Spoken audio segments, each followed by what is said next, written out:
श्री दुर्गाय नमः। श्रीमद् देवी भागवत महापुराण तृतीय स्कंद चतुर्थ अध्याय। भगवती के चरण नख में त्रिदेवों को संपूर्ण ब्रह्मांड का दर्शन होना, भगवान विष्णु द्वारा देवी की स्तुति करना। ब्रह्मा जी बोले, हे नारद, ऐसा कहकर जनार्दन भगवान विष्णु ने पुनः कहा, हम लोग बार बार प्रणाम करते हैं, उनके पास चलें, वे वरदायिनी महामाया हमें अवश्य वरदान देंगी। अतः निर्भय होकर हमें उनके चरणों के निकट चलकर उनकी स्तुति करनी चाहिए। यदि उनके द्वारपाल हमें वहाँ रोकेंगे तो हम लोग ध्यानपूर्वक वहाँ बैठकर देवी की स्तुति करने लगेंगे। ब्रह्मा जी बोले, भगवान विष्णु के ऐसा कहने पर मैं और शिव हम दोनों प्रसन्नता के साथ गदगद होकर शीघ्र ही उनके निकट जाने को उत्सुक हो गए। विष्णु से ठीक है ऐसा कहकर हम तीनों शीघ्रतापूर्वक विमान से उतरकर मन ही मन अनेक तर्क वितर्क करते हुए भगवती के द्वार पर जो ही पहुँचे त्यों ही द्वार पर स्थित हम सभी को देखकर मंद मुस्कान करते हुए भगवती ने हम तीनों को स्थिर रूप में परिणत कर दिया। हम लोग नाना प्रकार के आभूषण से अलंकृत रूपवती युवती बन गए और अत्यंत आश्चर्यचकित होकर उन महामाया भगवती के पास पुनः पहुँचे।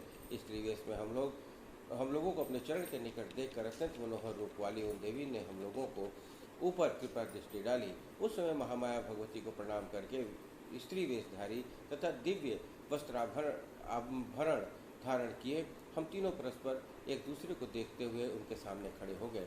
विविध प्रकार के मणिजड़ित और करोड़ों सूर्य के समान दीप्तिमान देवी के पाद पीठ को देखते हुए हम तीनों वहाँ स्थित रहे। उन महादेवी की हजारों सेविकाओं में से कुछ ने रक्त वस्त्र, कुछ ने नीले वस्त्र, कुछ ने सुंदर पीत वस्त्र धारण कर रखे थे। वहाँ उपस्थित सभी देवियाँ सुंदर स्वरूप की थी और विचित्र वस्त्र और आभूषण से सुसज्जित थी। वे सब जगदम्बा की विभिन्न सेवाएं पे तत्पर थी।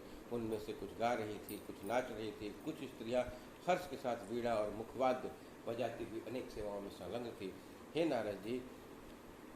नारद जी, वहाँ मैंने भगवती के चरण कमल से नख रूपी दर्पण में जो अद्भुत दृश्य देखा उसे बताता हूँ, आप सुने।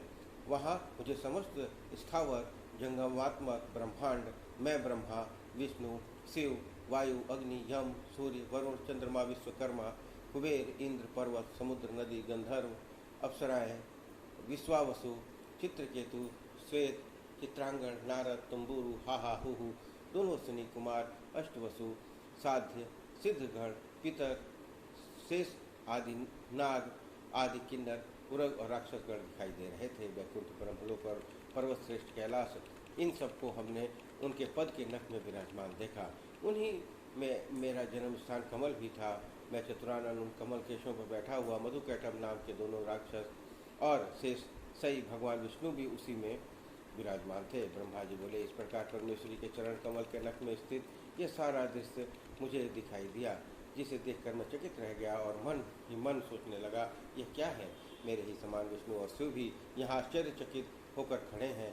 उस समय हम तीनों ने समझ लिया कि समस्त जगत की जननी यही महादेवी है। इस प्रकार अमृतमय कल्याणमय उस द्वीप में अनेक प्रकार के अद्भुत दृश्य देखते हुए हमारे 100 वर्ष व्यतीत हो गए। वहाँ से प्रसन्न वदना और विचित्र अलंकारों से अलंकृत देवियाँ हम तीनों को अपनी सखियाँ समझती थी और हम लोग भी उनके स्नेहपूर्वक सद्व्यवहार से मुग्ध थे और उनके मनोरम भाव को देखकर अतीव प्रसन्न थे। एक बार नारी स्वरूप में स्थित भगवान विष्णु महादेवी भगवती भुवनेश्वरी की स्तुति करने लगे।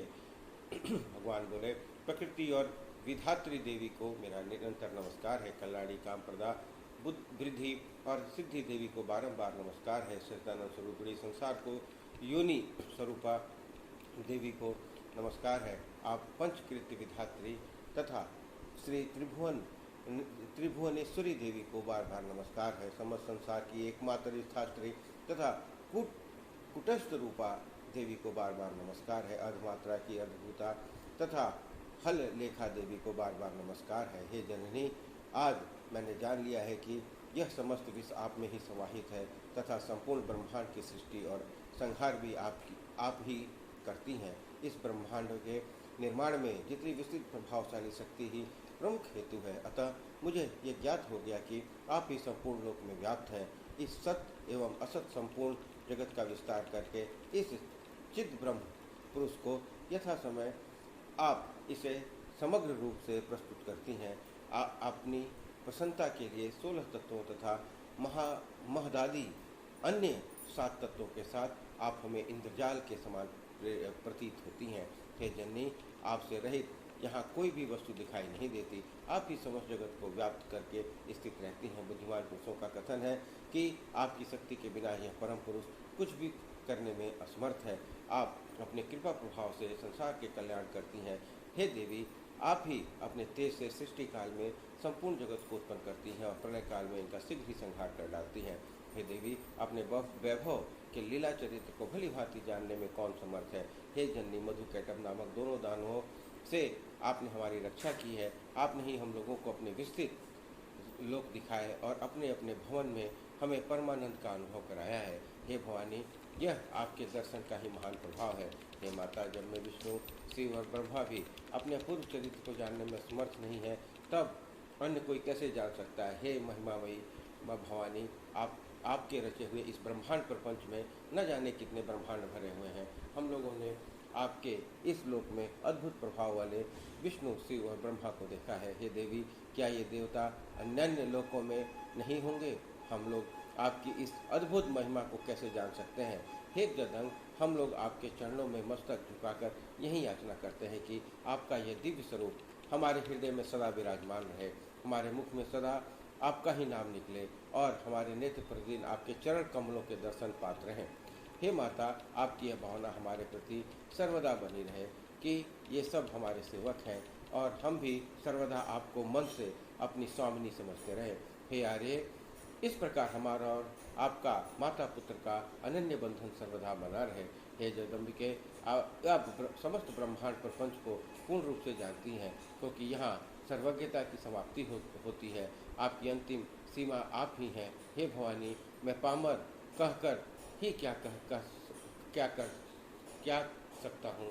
आपको जो उचित लगे आप वह करें, क्योंकि सब कुछ तो आपके ही संकेत पर होता है। जगत में ऐसी प्रसिद्धि है कि ब्रह्मा सृष्टि करते हैं, विष्णु पालन करते हैं और रुद्र संहार करते हैं, परंतु हे देवी, क्या यह बात सत्य है?